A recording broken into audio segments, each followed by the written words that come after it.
when you were in your darkest days, and maybe this is right before you left Jersey, before you got to Florida, maybe right when you got to Florida, you're trying to figure things out. How would someone have known that you were struggling if you didn't explicitly tell them so?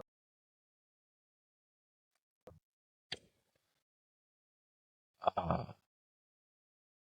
that's the thing. I was very high functioning, um, I don't think anyone would have noticed outside of my immediate circle with my wife and a couple of my friends who saw me. I wasn't open publicly, sharing anything online at that time.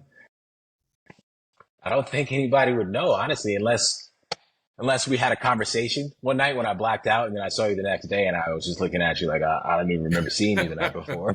Yeah, yeah, that would be a telltale sign. I'm proud of that. Yeah.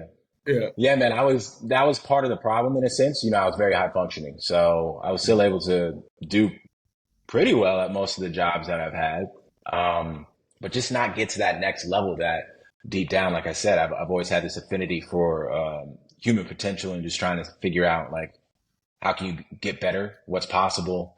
Um, so having that kind of a mentality along with the substance abuse issues, like I was still able to kind of coast by and most people didn't know.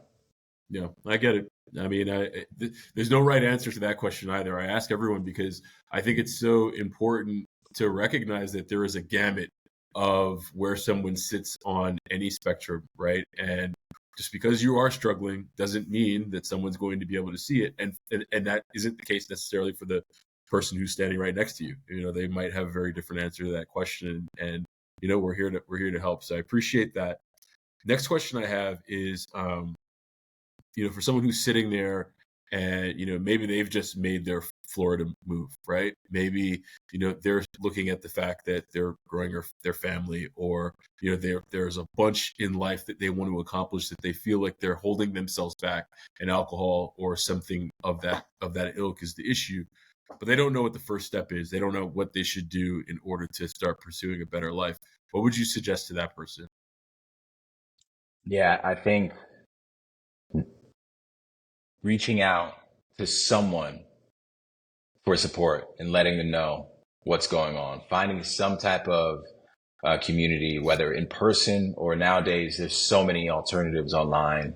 Um, I think having that reassurance that you're not alone is so important in this process because for most of the time you do feel like you're alone when you're in your head and thinking about all the regrets and those type of things. Um, so being able to find a safe place where you can express what's going on and have the encouragement and the hope that things can change. You need the examples of people who were able to overcome the things that you're working through and to show you that there is light at the end of the tunnel. So first and foremost, I think it is once you have the understanding that there is an issue there, reach out and find some type of support.